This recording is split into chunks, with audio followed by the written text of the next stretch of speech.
안녕하세요. 저는 과천고 수석교사 고영애입니다. 오늘 선생님들과 수업에 대한 이야기를 나누고자 합니다. 최근 들어 급변하는 사회, 그리고 좀 더 중요해진 역량, 그리고 미래 역량을 강조하면서 선생님들께서 굉장히 프로젝트 수업에 대한 관심도가 증가하고 있습니다. 그래서 과연 프로젝트 수업이 무엇이고 어떤 특징이 있으며 어떻게 교과 수업에 적용할 수 있는지 하나하나 살펴보고자 합니다. 어떤 수업이 프로젝트 수업일까요? 프로젝트 수업을 제가 선생님들과 만나서 이야기하다 보면 본인이 하고 있는 수업이 프로젝트 수업인지, 정말 프로젝트 수업의 의미가 무엇인지 많은 선생님들이 궁금해 하셨습니다. 프로젝트 수업을 한마디로 정의하기는 매우 어렵습니다. 그렇지만 프로젝트 수업은 가장 기본적으로 구성주의의 바탕을 둔 교수법이라 볼 수 있습니다. 학습자가 동료, 그리고 교사, 주변 환경과 계속 상호작용하면서 지식을 만들어가는 과정을 중요시하는 교육 철학인 구성주의의 바탕을 둔 교수법이 바로 프로젝트 수업입니다. 가장 프로젝트 기반 수업을 연구하고 지원하는 미국의 대표적인 비영리 교육단체인 버교육협회에서는 실제적이고 복잡한 문제 또는 질문을 집중적으로 탐구함으로써 학습자가 지식과 기술을 배우는 교수법이라고 정의를 내리고 있습니다. 이런 모든 것들을 종합해서 보았을 때 저는 프로젝트 수업이란 학습자가 실제적인 문제 또는 질문 등의 과제를 자기 주도적이고 지속적인 탐구를 통해 해결하고 산출물을 공유하는 수업의 형태라고 볼 수 있습니다. 프로젝트 수업만이 가지고 있는 특징은 무엇일까요? 다시 말하면 프로젝트 수업이 다른 교수 방법들과의 차이점, 차별화된 지점이 무엇인지 이것을 좀 더 선생님들께서 알고 계시다면 내가 하고 있는 수업이 프로젝트 수업인지 아닌지를 좀 더 분명하게 구분할 수 있습니다. 지금부터 프로젝트 수업의 특징에 대해서 살펴보도록 하겠습니다. 가장 먼저 프로젝트 수업은 실제성이라는 특징을 가지고 있습니다. 실제성이란 현실적으로 유의미한 것이라고 한마디로 정의 내릴 수 있습니다. 좀 더 구체적으로 설명을 드리자면 우리 주변에서 발생한 또는 발생이 예상되는 문제를 실생활과 연결하여 탐구하는 것이 바로 실제성 있는 학습입니다. 그리고 실제로 현실에서 해결 방안을 실천할 수 있는 것 또한 실제성을 가진다라고 볼 수 있습니다. 학생들의 입장에서는 현재 그리고 미래의 삶을 살아가고 이해하는 데 도움이 되는 다양한 질문들, 그리고 그 질문에 대한 답을 찾아가는 것 또한 실제성이라고 볼 수 있습니다. 그래서 실제성은 현실에서 가장 집중적으로 우리가 고민할 수 있는 문제, 그리고 지금 닥친 문제, 그리고 앞으로 닥칠 문제들과 연결된다면 실제성을 포함하고 있다고 볼 수 있습니다. 프로젝트 수업은 이 실제성을 포함하고 있다는데 굉장히 큰 특징을 가지고 있습니다. 프로젝트 수업의 두 번째 특징은 문제 또는 질문입니다. 이때 문제 또는 질문은 조금 복잡하거나 좀 더 어려운 문제 또는 질문을 의미합니다. 몇 번의 검색만으로도 해결할 수 있는 이런 문제나 질문을 프로젝트 수업에서 적용하지는 않습니다. 왜 프로젝트 수업에서 질문과 문제는 좀 더 복잡하거나 어려운 것이어야 하냐면 이유가 있습니다.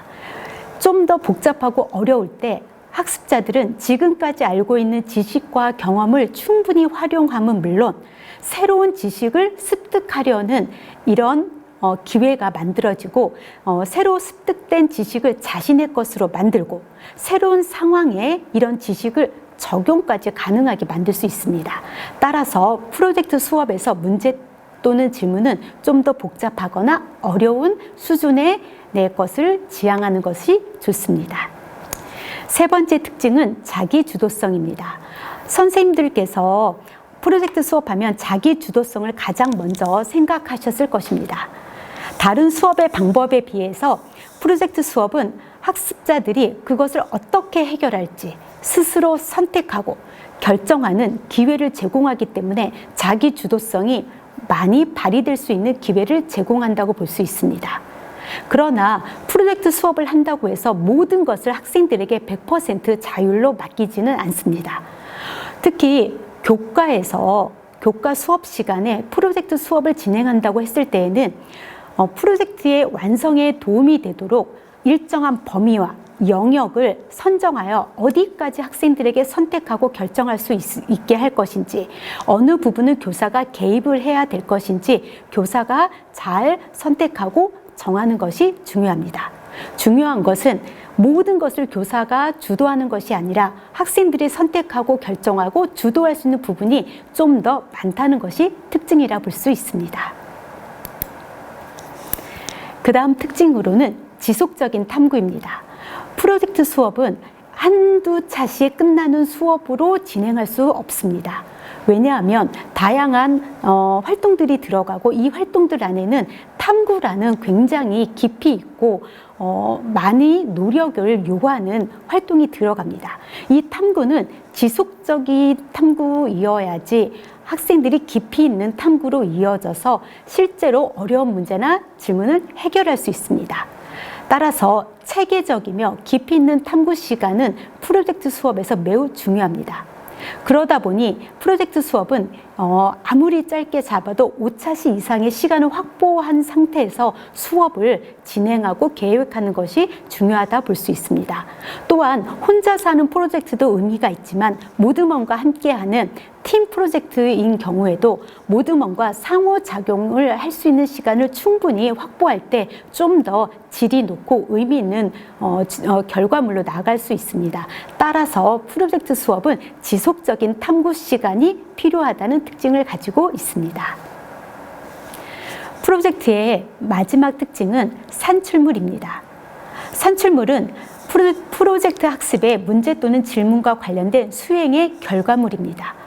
장시간에 걸쳐서 수업에 진행한 후에 만들어진 결과물이기 때문에 이것은 한 번에 끝나는 것이 아니라 그 장시간 동안 지속적인 수정과 보완을 통해서 완성될 수 있습니다. 그래서 결과물까지 만들었을 때 학생들의 성취감도 올라감을 볼 수가 있었습니다.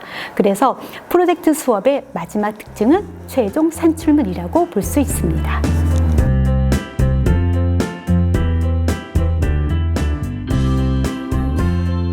그렇다면 프로젝트 수업은 어떻게 설계하는 것이 좋을까요? 선생님들께서 프로젝트 수업의 의미도 알고 있고 특징도 알고 있습니다. 그런데 실제로 실천을 하고자 했을 때 어떤 방식으로 설계를 해야 할지 매우 어려워하고 있었습니다. 그래서 제가 간략히 정리하자면 총 4단계로 진행된다고 볼 수 있습니다. 준비 단계, 도입 단계, 실행 단계, 공유 단계, 하나하나씩에 대해서 좀 더 자세하게 살펴보도록 하겠습니다. 첫 번째 준비 단계에서는 프로젝트 주제를 선정하고 프로젝트 수업을 통해서 달성해야 할 학습의 목표와 그리고 학생들이 최종적으로 수행 결과물로 만들어야 할 산출물의 종류를 결정합니다. 이 두 가지가 결정되면 그 두 가지를 완성하기 위해서 차시별로 어떻게 수업을 하고 어떤 활동을 하고 어떤 부분을 평가할지 계획을 수립하는 이 단계까지가 준비 단계입니다. 준비 단계에서 선생님들께서 가장 어려워하시는 부분이 바로 프로젝트 수업의 주제를 선정하는 것입니다. 주제를 선정한다는 것은 프로젝트 수업에 대한 아이디어를 수집한다는 것과 동일한 의미입니다. 제가 추천드리는 방법이면서 제가 사용하고 있는 방법은 바로 교과 교육과정을 활용하는 방법입니다. 저는 수업을 계획할 때 반드시 교과 교육과정을 확인하고 특히 교육과정 성취 기준을 통해서 반드시 학생들이 도달해야 될 부분이 무엇인지를 꼭 확인합니다. 그 부분을 확인하면서 어느 부분이 프로젝트 수업으로 적합할지를 고민하게 됩니다. 이렇게 자꾸자꾸 하나하나씩 살펴보다 보면 프로젝트 수업에 대한 아이디어를 선생님들께서 가질 수 있습니다. 제가 그래서 추천하는 방법은 핵심 개념, 즉 교과의 지식과 교과의 역량을 중심으로 하되 거기에 인성, 또는 진로를 융합하여서 프로젝트 수업을 주제를 선정하신다면 매우 의미 있는 프로젝트 수업이 될 것으로 보고 있습니다. 그렇지만 중요한 것은 프로젝트의 시작점은 바로 지식이며 이때 지식은 교과의 핵심 지식이라는 것을 기억해 주셔야 합니다. 교과의 지식을 활용해서 교과의 지식을 현실에 적용할 수 있는 쉽게 말하면 실제성을 지닐 수 있는 상황으로 바꾸어 적용한다면 좋은 프로젝트의 주제가 될 것입니다. 준비 단계 마지막은 차시별 수업 평가 계획 세우기입니다. 수업과 평가 계획을 수립할 때 수업을 먼저 설계할지 평가를 먼저 계획할지 고민이 많이 되실 것입니다. 저는 이 프로젝트 수업을 수행 평가와 연계시킬 때에는 평가 계획을 먼저 수립하기를 추천드립니다. 평가 계획을 세우기 위해서 평가 요소를 추출하고 그 다음에 채점 기준표를 작성한 후에 이 채점 기준표에 의해서 활동에 대한 구체적인 수업을 설계했을 때 보다 연계성이 강한 그리고 채점하기도 수월하고 교육과정 성취 기준에서도 벗어나지 않는 목표가 한 곳을 바라보는 프로젝트 수업이 가능해짐을 저는 경험했습니다. 그래서 선생님들께서도 프로젝트 수업을 평가랑 연결시키고 싶으실 때에는 평가를 먼저 세우는 것을 추천드립니다. 차시별 수업을 수립할 때도 1차 시에는 무엇을 하고 2차 시에는 무엇을 하고에 대한 구체적인 차시에 대한 활동 계획을 먼저 수립하는 것을 해야 된다고 생각합니다. 이 안에서 어떤 활동을 개별 활동을 할 것이고 어떤 활동을 모둠 활동을 할 것인지 이런 디테일한 부분까지 하나하나 정해지면서 프로젝트 수업이 보다 선명하고 분명하게 보여지게 될 것입니다. 이렇게 해서 수업과 평가 계획을 수립한 이후에는 학생들에게 이 계획을 알려줄 수 있는 수업 안내문, 활동지를 제작하는 것까지 준비 단계에서 해주시면 보다 수월하게 시행까지 갈 수 있을 것입니다. 두 번째, 도입 단계입니다. 도입부터는 실제 수업이라고 생각하시면 되겠습니다. 첫 번째, 학생들과 프로젝트 수업이 진행됨을 알려주시고 이 프로젝트 수업을 위해서 저는 팀 프로젝트를 추천하는데 그래서 모둠을 편성하게 됩니다. 모둠을 편성한 후에 프로젝트 수업에 대한 과정, 평가에 대한 안내를 하게 되고 프로젝트 학습의 주제와 탐구 질문에 대해 탐색하는 시간을 가지는 것이 바로 도입 단계입니다. 수업의 시작이면서 출발점이라고 보시면 되겠습니다. 도입이 시작되면 이제부터는 멈출 수 없는 프로젝트 수업이 진행이 된다고 생각하시면 되겠습니다. 실행 단계는 학생들이 주도성을 발휘하여 지속적인 탐구를 통해서 프로젝트를 수행하는 그 긴 시간을 의미한다고 보시면 되겠습니다. 그래서 실행 단계에서는 모둠의 주제가 선정이 되고 모둠별로 프로젝트 계획서가 작성이 되며 이 계획서에 의해서 자료를 조사하고 분석하고 정리하며 결국 최종 산출물까지 제작하는 이 전체 과정이 실행의 단계입니다. 학생들이 가장 많이 성장하고 학생들의 역량이 가장 많이 키워질 수 있는 부분이 바로 이 실행의 단계라고 보시면 되겠습니다.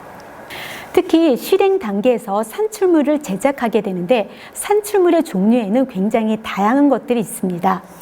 우리가 가장 많이 하는 것은 프리젠테이션입니다.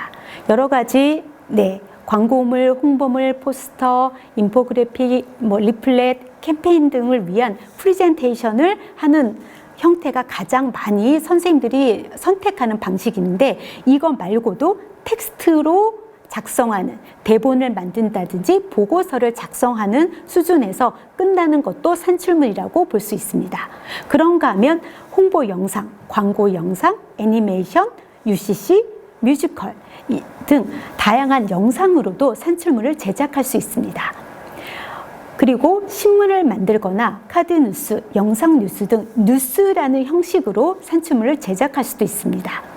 그리고 실제로 기술 교과나 과학 교과 등에서는 모형을 직접 만들거나 발명품을 만들거나 제품을 만들면서 눈에 보이는 어떤 구조물을 만들기도 합니다. 저는 가장 선호하는 방식이 계획서를 작성하는 것입니다. 고등학교에서 프로젝트 수업을 하다 보니 학생들이 탐구하고 산출물을 내기에는 시간이 많이 부족함을 느낍니다. 그래서 저는 주로 계획서로 모든 것을 완성하는 산출물로 정하기도 했습니다. 그리고 마지막 단계는 바로 공유 단계입니다. 공유 단계는 지금까지 탐구한 프로젝트의 과정에서 만들어진 산출물을 발표하고 함께 공유하고 서로 궁금한 것을 물어보고 서로 지지하고 격려하는 그런 공유의 시간이라고 보시면 됩니다.